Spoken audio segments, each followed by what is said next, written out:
and you're listening to a WNBA State of Mind, the sports podcast for women about things that matter to us and more. So come join us on your podcast platform.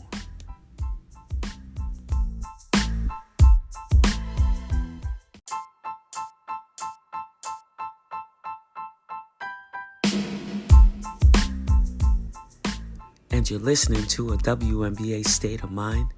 Stay tuned for a short commercial break.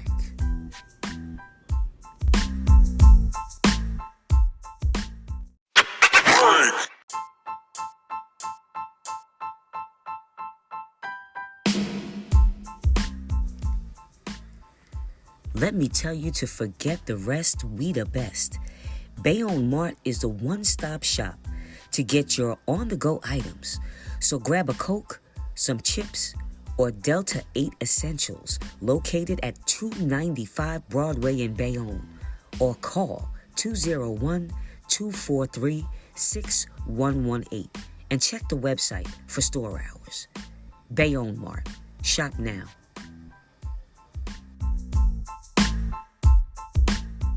Everybody, it's the 17th episode. Now let's take a look inside at Danan Hughes out of Bayonne, New Jersey, who was a standout football and baseball player around the tri-state area.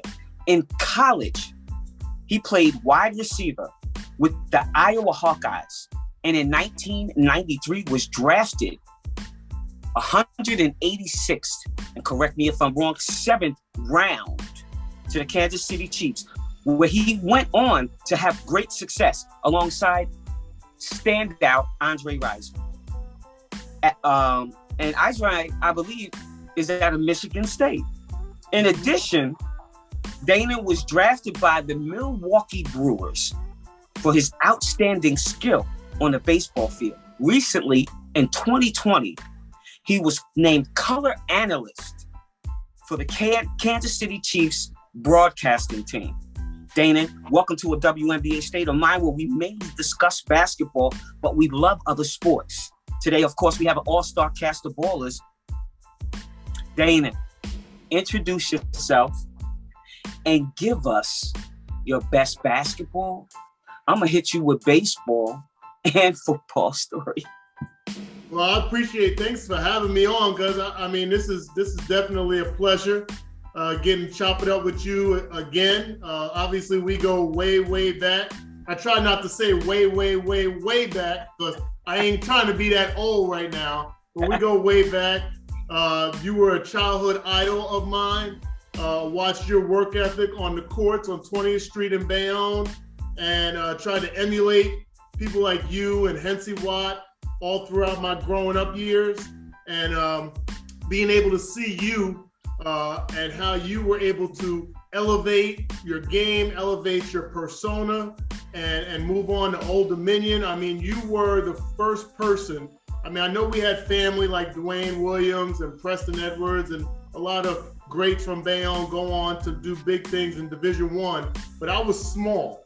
But when I was of age of that middle high school or middle junior high school age, like you were the person that I saw go do big things at the Division I level in women's basketball. So I always appreciated you, always got to give you your flowers, because you were one of the first idols that I had in sports. You talk about basketball, as you know, growing up in Bayonne, you couldn't help but play basketball. I was the one of the only outliers that actually played baseball in Bayonne, but baseball was my first love, but basketball, it was right there. I mean, literally, I could kick a football right to the basketball court right around the corner from our house.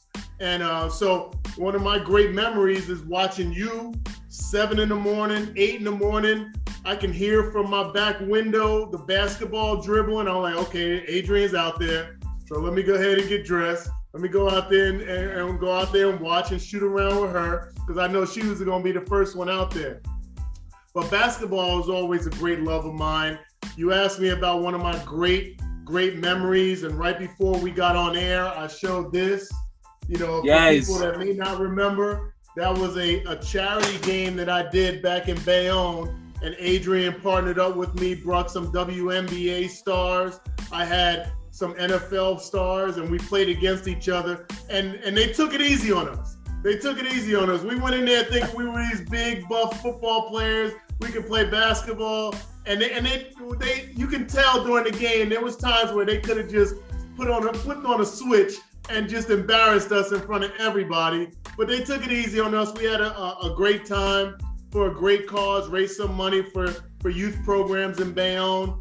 And not many people know, and I don't know if you remember, Adrian, that game, there was supposed to be 4 future Hall of Famers. We didn't even know at that time that they were going to be Hall of Famers.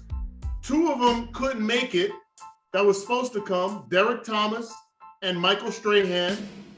And then 2 were there that did play, was Will Shields and a young rookie that nobody knew about, Tony Gonzalez, was there and played in those games. So we had a lot of fun. And so to me, the great basketball memory I had was going back to my roots and being able to partner with you, and both of us bring something together to give back to Bayonne on the basketball court. So yeah, basketball was one of my favorite sports. It was probably 3rd on the list between baseball, basketball, and football for me, but it's still close to my heart. And I still actually do broadcasts for college basketball on ESPN with the Missouri Valley Conference. So the basketball roots that were born in me in Bayonne and watching you kind of helped me to be a fan to the point where I can still do TV for that great game.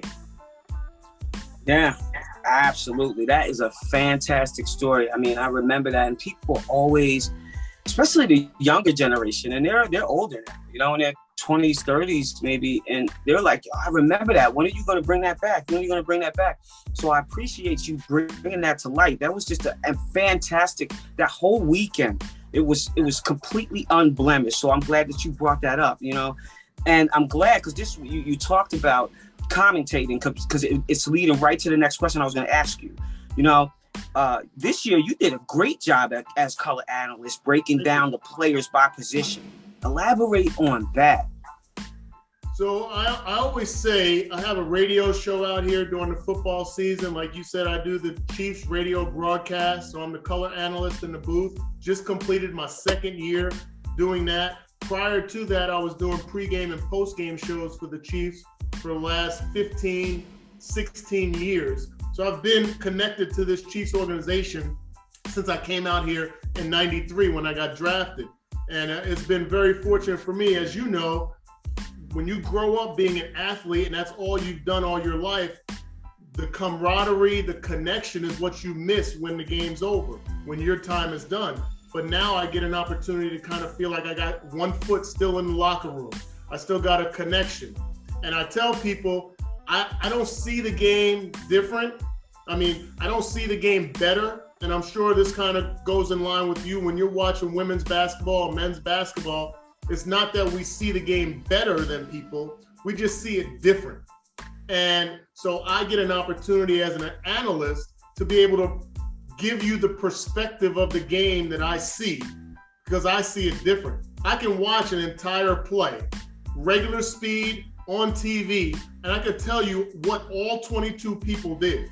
Regular speed, without any replay, without any extra help or notes. I can tell you what all the intricate pieces were doing on the field while we were watching. You probably can do the same thing when you're looking at a basketball play coming down the court, all 10 players on the court. Why did this work? Why didn't it work? What they should have done, what they shouldn't have done. And that's the aspect of the science of the game and the visual that I see that I like to be able to analyze and then bring some color to it so that the regular fans out there that are listening on the radio or watching TV can maybe see it differently. Because, you know, general fans, they see the ball. They see the ball in Patrick Mahomes' hands. They see it leave. They say, oh, it was a terrible pass. Oh, he threw it to the wrong person. Oh, he should have threw it there. And I'm like, nah, that's not where he should have thrown it. He threw it right where he's supposed to. He threw it right where they were supposed to be. This is why it all happened. This is why that guy was open. This is why that guy wasn't open, and so on. So then, you know, on social media, I'll have friends, family that'll text me like, oh man, I didn't even know. I didn't see it like that. That was a good call. Or, wow, yeah, Patrick didn't make a mistake like everybody thinks he does, or something like that. So that's what I love about broadcasting, is that I can bring some life to the game and a different perspective that most people that are just watching on TV, having a few drinks, they don't see it. Yes, absolutely. And you're listening to a WNBA State of Mind. I got my cousin Danan Hughes, former Kansas City Chief, Milwaukee Brewers. We got a great conversation going on. I want to shout out to Bayonne Mart, who is my sponsor, new sponsor for the last 2 weeks. I appreciate you. The one-stop shop to get all of your snacks, your chips, and your Delta 8. And make sure you get your snacks, because you're going to need them. Danan, my goodness, all right? This year was wild for you guys in Kansas City. Oh, yeah. I'm glad you got the opportunity to shut the Dallas fans up. We were talking about Ray Ray. We were talking about Uncle Glenn. We were talking about all the ones that just give you the business. The Rowans, all of them, okay? Bayonne is tight. Shout out to Steve Tompkins over there. Yeah. Another one of my guys. Got to get him on the show. I tell you, regardless how it all turned out, you guys had a fantastic season. Can you sum that up a little bit for us? Yeah, it was an amazing season. And we've gotten spoiled out here in Kansas City. And our fans know it. The NFL fans know it. You go back to when I played, when I was a rookie in 1993, we went to the AFC Championship, and I played against the Buffalo Bills during their 4-year run when they went to 4 straight Super Bowls. My rookie year, we had a chance to go to the Super Bowl. We won 2 playoff games and then lost in the AFC Championship to the Buffalo Bills.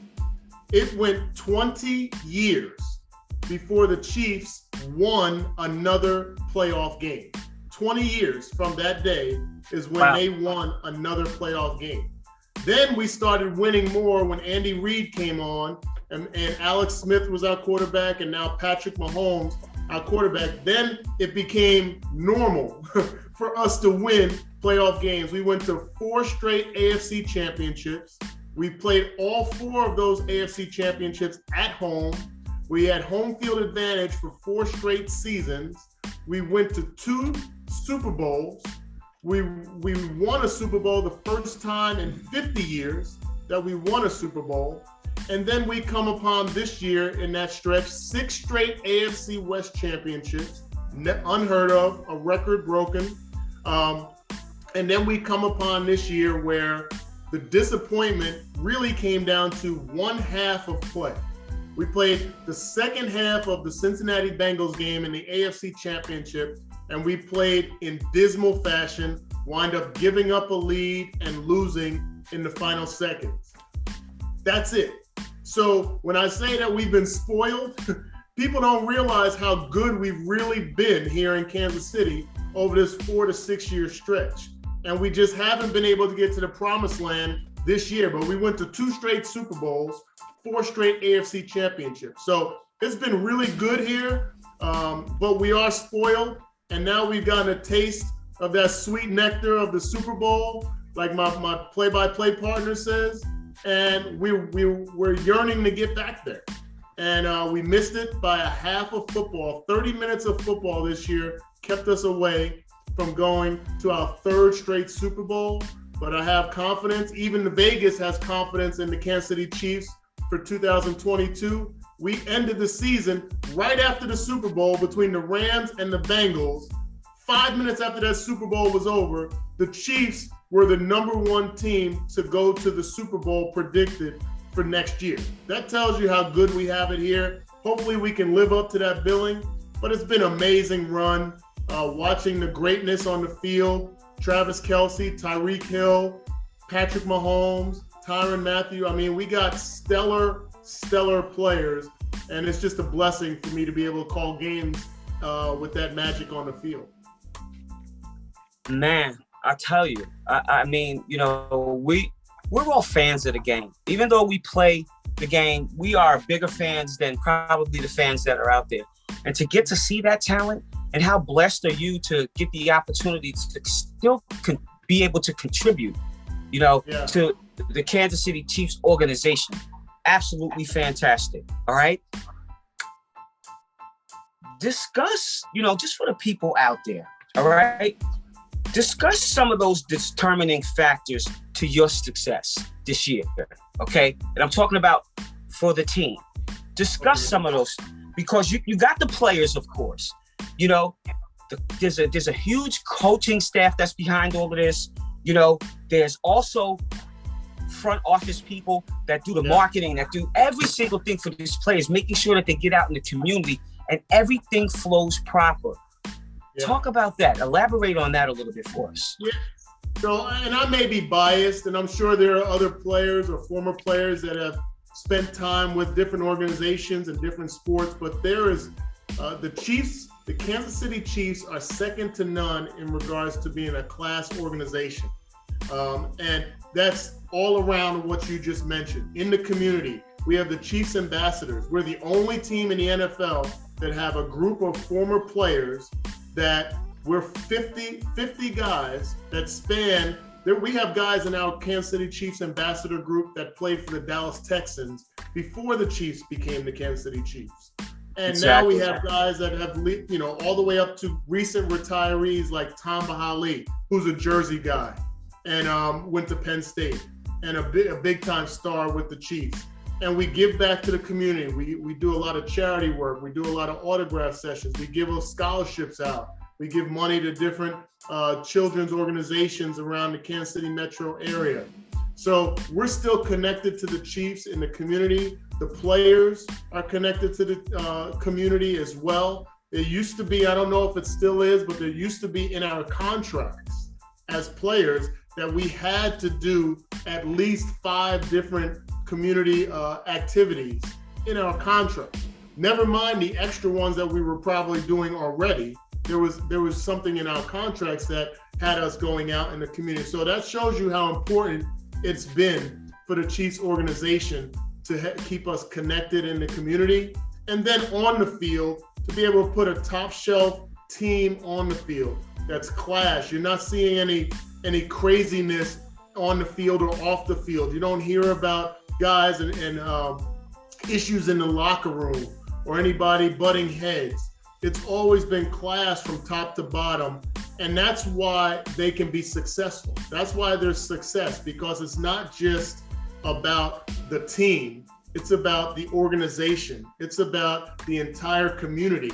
And we've been able to have a lot of success because that's what we were taught. As you know, as an athlete, I always talk about coaches are the best brainwashers because they make you think stuff and make you believe things that you may not even have ever thought of before. You may not have ever thought you could actually accomplish. Well, put that in the perspective of an entire organization where, like, we grew up in Jersey, but the New York Giants and the New York Jets, they weren't like a connection to us, right? And so when I come to Kansas City and I go into the Midwest and I go to the University of Iowa and I come 4 hours down the road to Kansas City, like, it's part of the fabric of the Midwest when you have a city like Kansas City that doesn't have any college sports, only has the Kansas City Royals and the Kansas City Chiefs. So everything, all the energy surrounds those two organizations. That's it. There aren't any colleges around. Like if you went down south in the SEC, like I couldn't imagine being like an Atlanta Falcon in that community when you have all Georgia Tech, Georgia, all the different schools and all the different sports at those schools and the successes. Here in Kansas City, it's Chiefs and Royals. That's all they got in this entire Midwest. 5 states connected with no other pro sports but the Chiefs and the Royals. Think about that. No other pro sports for 5 states surrounding one state in Missouri have the Chiefs. So there's a lot of energy and a lot of embracing of the community here. And, I've been very fortunate to be able to stay connected in that way where I can do things outside the booth, do things inside the booth, and watch some great football in the process. Yes. And once again, you're listening to a WNBA State of Mind. I got my guy, Danan Hughes, on here, straight fam out of Bayonne, New Jersey. And your answers are absolutely fantastic because they cover a multitude of questions that people will probably have. And, you know I got my host on here. I got Dom on here, and he's burning for, to ask you a question, and as we wind down, Major League Baseball and Major League Players Association reached a new collective bargaining agreement on Thursday, and they were like 99 days with problems. Jay-Z made a song about it, all right? And the tension heightened, okay? It was heightened tension, and it was heightened mistrust, which is usually what happens, I don't care what sport it is, between the players and the owners. So speaking from a player's perspective, talk about that to the owners. Yeah, so I think baseball, as you know, is my favorite sport. It's number one in my heart, well above football. Yeah. It's always been that way. Baseball's been my first love since I was a small kid. I think they've done the community, I think they've done the fans a disservice by the continued lockouts. I think they've gone on 5 or 6 different lockouts over the course of time. And I hate to see it. I coached baseball for 11 years. I coached kids that went to college. I got a kid that's playing for the Miami Marlins that has been affected by these lockouts and all the turmoil that's gone on with baseball. I'm glad it's been ironed out, but I hate the fact that they have had to delay the season. They push back the season, push back spring training, and they affect baseball fans. And I don't know if the owners really, really understand that. Right now, we live in a society where it's about immediate satisfaction. It's about action, the video games, everything's about give right in front of you. Basketball, the dunks, the highlights, football, the hits, all of that stuff. And then you have baseball that's more of a methodic game that you have to watch the entire game. And young fans are struggling to connect with the game of baseball because it's so much slower than basketball, so much slower than football. There's not as much action as there. And then you go into a lockout. So in answering your question, what I would say to the NFL owners is don't forget where you come from. Just like you and I from the city of Bayonne, we don't forget where we come from. The owners, don't forget where you come from. Don't forget what butters your bread. And that's the fans. And you got to figure out ways to keep the fans engaged and not have all this bickering going on the side where you're butting heads with the players. Give the fans what they want. Rejuvenate the game of baseball in the United States. Whew. Wow. And you said a mouthful. You said a mouthful because, like I said, your answers cover a multitude of questions. And that was all across the board, from the NFL to the NBA to the WNBA right now, who is bickering with, with players and people on the outside. And, then you have, the Major League Baseball with their issues all across the board. You take care of your players, you take care of your former players, and you take care of the fans. Right there. That's the bread and butter, and kudos to Kansas City organization for taking care of 50 former players. You got the money to do it, handle it. Yep, that's right. Because that is definitely the fabric. And I know Dom is burning over there for a question. What you got, Dom? Hey, I got a few questions, but let's just throw it back over to football real quick. I got a question for you. Tyrann Mathieu, he could be going at safety this year. He could be going this summer. Could be going. My sources are telling me the Chiefs are leaning towards either an edge or a safety for their first round pick at number 30. Travon Walker from Georgia, he could be that edge guy for the Chiefs. What do you think? You know what? I think it's definitely a great move for the Chiefs. When you look at, so here's a criticism. And I think people don't always expect me to criticize an organization. That's my job. I'm a color analyst. So here's a criticism. You look at the Cincinnati Bengals, who went to the Super Bowl. In a divisional round playoff, they got Joe Burrow got sacked 9 times, right? Against the Tennessee Titans. The week after we played them and they got to the Super Bowl, he got sacked 7 times. I think I got those numbers right. Yep. The game against the Chiefs, he got sacked once. So if you are, to me, it's not rocket science. If you got a team that's on the rise like the Cincinnati Bengals that had a porous offensive line that gave up sacks to everybody and their mother, broke sack records, he got sacked over 50 times during the regular season, and you only get one in the most important game of the season, you better go look for a rush guy. So I don't have a problem with who it is. I know there's a guy at Michigan, not the number one guy, but there's another guy named escapes me right now. But between those guys, especially the speed that you see displayed in the SEC, I wouldn't have a problem with them going after that defensive end, outside linebacker rush guy from Georgia. Bring him on. We got to put heat on quarterbacks. We got Russell Wilson is with the Denver Broncos. Justin Herbert is with the LA Chargers. You got Joe Burrow. You got a plethora of really good quarterbacks in the AFC. You better figure out a way to get them on the ground. Yeah, absolutely. And part 2 to this question. You chose football over baseball when you were a 2-sport athlete. Yeah. Most choose baseball. Why was that? You know what? It was just a window of time. Like I said earlier, that my favorite, it's always been my favorite, is baseball. It was a small window of time where football took over, where I felt like I wanted to prove. Adrian talked about me being a 7th round pick. I was supposed to be a 2nd round pick. I broke my foot right before the draft, and it slipped from the 2nd round to the 7th round, and I felt like I had a little bit of a chip on my shoulder that I wanted to prove all the teams wrong for not drafting me earlier. So that was an attitude that I had at that point, and I felt like I wanted to go prove myself in football, and if I failed, then I could always go back to baseball.